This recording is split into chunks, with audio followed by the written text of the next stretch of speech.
നമ്മളെല്ലാവരും സ്ഥിരമായി ഉപയോഗിക്കുന്ന ഒന്നാണ് ഇന്റർനെറ്റ്. എന്നാൽ എന്താണ് ഇന്റർനെറ്റ്? ഇന്റർനെറ്റിന്റെ ഉത്ഭവം എങ്ങനെയാണ്? 1969 അമേരിക്കയുടെ പ്രതിരോധ വിഭാഗം അഡ്വാൻസ്ഡ് റിസർച്ച് പ്രോജക്ട് ഏജൻസിക്ക് രൂപം നൽകുന്നത്. 4 യൂണിവേഴ്സിറ്റിയുടെ കമ്പ്യൂട്ടറുകൾ യോജിപ്പിച്ച് ഇവർ ഒരു നെറ്റ്വർക്ക് സൃഷ്ടിച്ചു. പിന്നീട് ഈ നെറ്റ്വർക്ക് വ്യാപിക്കുകയും അതിനെ ആർപ നെറ്റ് എന്ന് വിളിക്കുകയും ചെയ്തു. ആർപ നെറ്റാണ് ഇന്ന് ഉപയോഗിക്കുന്ന ഇന്റർനെറ്റിന്റെ അടിസ്ഥാന തുടക്കം. ഗൂഗിളിന്റെ ഡാറ്റാ സെന്ററിൽ നിന്നും കിലോമീറ്ററുകളോളം സഞ്ചരിച്ചു വരുന്ന വീഡിയോ ആണ് ഇപ്പോൾ നിങ്ങൾ യൂട്യൂബിൽ കാണുന്നത്. ട്രൂ ടോക്സ് അപ്ലോഡ് ചെയ്യുന്ന വീഡിയോ കിലോമീറ്ററുകളോളം സഞ്ചരിച്ച് ഗൂഗിളിന്റെ ഡാറ്റാ സെന്ററിൽ എത്തുന്നു. അവിടെ നിന്നുമാണ് ഈ വീഡിയോ കാണുന്ന നിങ്ങളുടെ ഡിവൈസിലേക്ക് വീഡിയോ എത്തുന്നത്. എന്നാൽ ഈ വീഡിയോ എങ്ങനെയാണ് സഞ്ചരിക്കുന്നത്?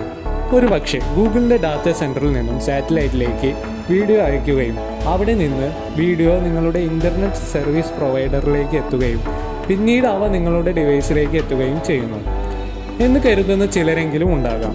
എന്നാൽ ഈ മാർഗമാണ് ഇന്റർനെറ്റിന് വേണ്ടി നമ്മൾ ഉപയോഗിച്ചിരുന്നതെങ്കിൽ വളരെ വേഗത കുറഞ്ഞ എന്നാൽ വളരെ വില കൂടിയ ഇന്റർനെറ്റാകും നമ്മൾ ഉപയോഗിക്കുക.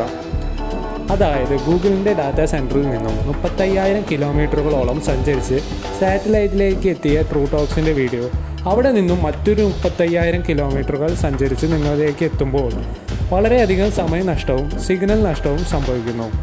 കാലാവസ്ഥ വ്യതിയാനവും സാറ്റലൈറ്റ് ഇന്റർനെറ്റിനെ സാരമായി ബാധിക്കുന്നു. പിന്നെ എങ്ങനെയാണ് നിങ്ങൾക്ക് ഗൂഗിൾ ഡാറ്റാ സെന്ററിൽ നിന്നും സ്റ്റോർ ചെയ്തിട്ടുള്ള ട്രൂ ടോക്സിന്റെ വീഡിയോ കാണാൻ സാധിക്കുന്നത്? ഇന്റർനെറ്റ് പോസ്റ്റൽ സർവീസ് പോലെയാണ്. എന്നാൽ കത്തുകൾക്ക് പകരം ബിറ്റുകളായാണ് ഇൻഫോർമേഷൻ സഞ്ചരിക്കുന്നത് എന്ന് മാത്രം. ഒരു ബിറ്റ് എന്നാൽ ഓൺ ഓർ ഓഫ് എന്ന അവസ്ഥയാണ്, അല്ലെങ്കിൽ എസ് ഓർ നോ. ഓൺ എന്നതിനെ 1 ആയും ഓഫ് എന്നതിനെ 0 ആയും കണക്കാക്കുന്നു. ഇങ്ങനെയുള്ള 8 ബിറ്റുകൾ ചേർന്നാണ് ഒരു ബൈറ്റ് ഉണ്ടാകുന്നത്.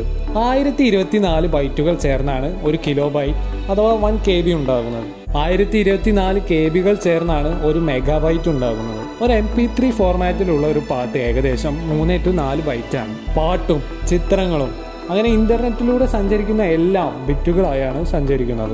ഒരു കോപ്പർ കമ്പിയിലൂടെ ഇലക്ട്രിസിറ്റി ഉണ്ട് ഇല്ല എന്ന രീതിയിൽ 1സും 0സും അയക്കുവാൻ സാധിക്കും. എന്നാൽ ഇവ വേഗത കുറവായിരിക്കും. എന്നാൽ ഒപ്റ്റിക് കേബിളുകളുടെ സഹായത്തിൽ ഇലക്ട്രിസിറ്റിയേക്കാൾ വേഗതയേറിയ പ്രകാശം ഉപയോഗിച്ച് സന്ദേശങ്ങൾ അയക്കുവാൻ സാധിക്കും.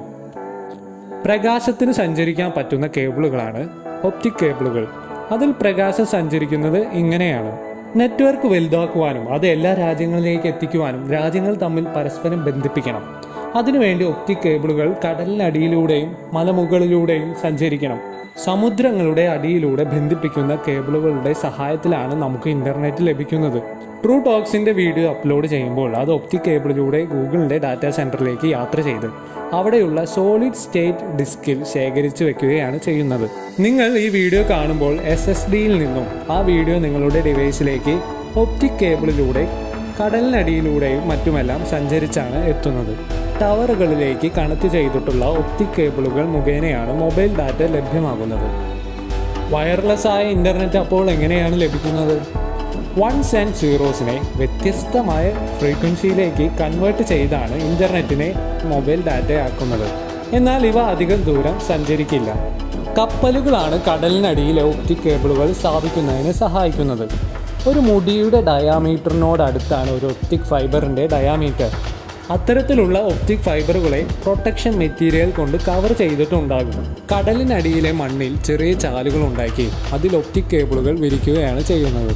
ഇങ്ങനെ വിരിക്കുന്ന ഒപ്റ്റിക് കേബിളുകളാണ് രാജ്യങ്ങളെ ബന്ധിപ്പിക്കുന്നത്. ഈ കേബിളുകൾ പൊട്ടുകയില്ലേ എന്നൊരു സംശയം ഉണ്ടാകാം. വളരെയധികം പ്രൊട്ടക്ഷനോട് കൂടിയാണ് ഈ കേബിളുകൾ ഉണ്ടാക്കുന്നത്. എന്നാലും ചില സാഹചര്യങ്ങളിൽ ഇവ പൊട്ടാറുണ്ട്. ചിലപ്പോൾ സ്രാവുകൾ കടിച്ചും ഇത് പൊട്ടിക്കാറുണ്ട്. കപ്പലുകളിൽ നിന്നും താഴുന്ന ആങ്കറുകൾ കേബിളുകളിൽ കുടുങ്ങിയും കേബിളുകൾ പൊട്ടുന്നു.